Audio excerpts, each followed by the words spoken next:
승무패 차차 적중 내역입니다. 1월달도 대박 나봅시다. 금일 카디스 대 발렌시아 시작하겠습니다. 카디스는 지난 라운드에서 그라나다에 완패했다. 거기에 팀 측면 공격을 책임지는 소브리노가 퇴장을 당하며 이 경기에 나서지 못하는 악재가 생겼다. 마르치스와 과르디올라 등이 최전방에 나설 막시 고메스를 지원해 경기를 운영해야 한다. 단 파리와 에르난데스 등이 나서는 수비 라인은 시즌 내내 크게 흔들리지 않고 경기를 운영 중이다. 발렌시아는 최근 두 경기에서 쉽지 않은 상대를 모두 제압했다. 라요를 원정에서 잡은 데 이어 비아레알 상대로는 대승을 거뒀다. 페페루가 중원에서 경기를 조율하며 멀티골을 넣었고 야렘척의 마무리도 좋았다.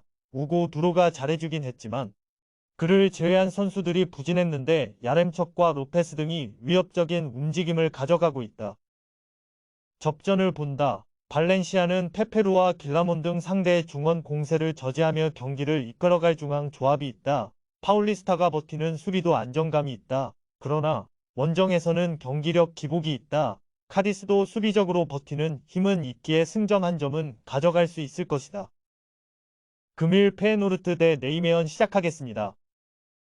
페에노르트는 호벤에 패하며 주춤했지만 휴식기 전 2연승에 성공하며 2위를 유지했다. 트벤테와 알크마르의 추격을 받고 있긴 하지만 한 라운드 결과에 따라 순위가 바뀌진 않는다. 비록 우에다 아야세와 잠바크시가 아시안컵 일정을 위해 팀을 잠시 떠났지만 이바누세츠와 스탱스 등 공백을 메울 선수가 있고 히메네스가 절정의 골 감각을 자랑 중이다.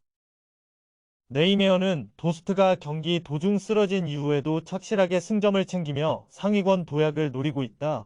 오가와가 최전방에 나서 안정적인 마무리를 보여줬고 매트슨과 타부산 등 이선 지원도 안정적이었다. 비록 리그 징계로 헤데메이커스가 결장하는 이번 원정이지만 프로퍼와 세네 등이 나서 공백을 메울 것이다. 페에노르트의 승리를 본다. 우에다의 공백이 있긴 하지만 히메네스와 딜러선, 파이샹과 스탱스 등 리그 최고 수준의 공격진이 있기에 네이메언 수비를 두들길 수 있다. 원정팀은 헤데메이커스의 결장 공백이 크게 느껴질 것으로 보이고 위버와 마디로의 홈팀 중원에 고전할 것이다. 금일 르아브르 대 리옹 시작하겠습니다. 르아브르는 승격팀이지만 중위권에 머물고 있다. 가장 유력한 강등 후보라는 평가를 들었는데 니스를 제압하는 등 만만치 않은 전력을 보여줬다.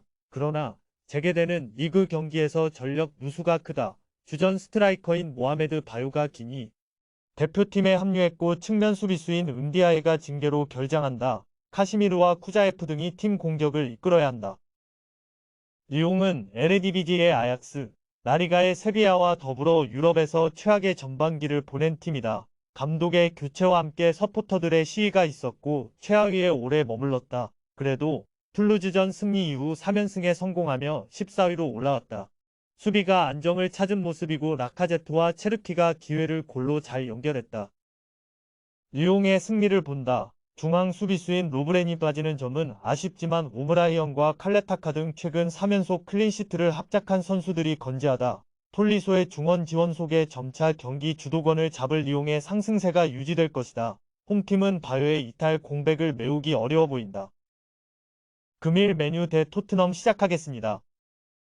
맨유는 리그 8위에 처져 있다. 지난 라운드에서는 노팅엄에 패했고 5경기에서 단 1승에 그치며 선두권과 차이를 좁히지 못했다. 전력 누수가 큰 점도 있고 전체적인 경기력 저하도 크다. 산초는 도르트문트로 떠났고 암라바의 네이션스컵 참가, 카세미르와 마운트의 장기 결장 등이 복합적으로 팀을 흔들고 있다. 페르난데스와 레시포드 등의 방해 승부를 걸어야 한다. 토트넘 역시 메뉴 못지않게 전력 누수가 큰 팀이다. 팀 득점을 리드하는 주장 손흥민이 아시안컵 참가를 위해 팀을 비웠고 비수마와 파페사르도 아프리카로 떠났다. 베르너와 드라구신 등을 급히 영입하긴 했지만 전력 누수를 메우긴 쉽지 않다. 주전에 이탈 공백을 메워주던 벤 데이비스와 로셀소, 벨리즈 등도 부상으로 이탈했다. 접전을 본다. 손흥민이 빠진 원정팀이지만 최근 폼이 좋은 히샬리송과 브레넌 존슨 등이 역습으로 홈팀을 괴롭힐 수 있다. 또 벤탄쿠르와 로메로가 돌아왔기에 척추 라인이 안정적이고 상대의 공세를 막아낼 것이다. 메뉴가 홈에서 공격을 주도할 수도 있지만 호이비에르와 벤탄쿠르가 중원에서 수비 라인을 보호할 토트넘 상대로 승점 한 점에 만족해야 할 것이다. 금일 피오렌티나 대 우디네세 시작하겠습니다. 피오렌티나는 사수올로 원정에서 90분 내내 경기를 지배했지만 골이 터지지 않으며 승리하지 못했다. 은졸라와 브레칼로, 이코네 등이 최선을 다했지만 상대의 거친 수비를 넘지 못했다. 그래도 코파 이탈리아에서는 난적인 볼로냐를 잡고 준결승에 진출했고 리그에서도 꾸준히 상위권을 유지 중이다. 만드라고라와 덩컨, 아르투르 멜로 등 중앙을 앞세워 홈 연승을 노린다.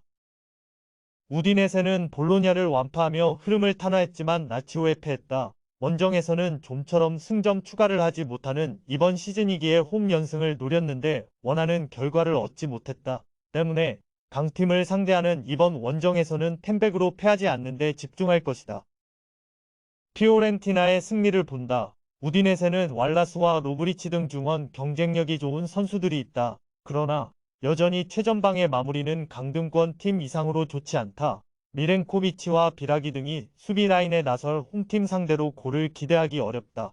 중원 우위 속에 경기 주도권을 쥘 것이고 브레칼로와 벨트란, 바라기 기회를 볼 홈팀이 승리할 것이다. 금일 레알 마드리드 대 바르셀로나 시작하겠습니다. 레알은 더비 라이벌이 아틀레티코를 잡고 슈퍼컵 결승에 왔다. 3골씩을 주고받는 접전을 펼쳤는데 연장에서 디아스와 호셀루의 골이 터졌다.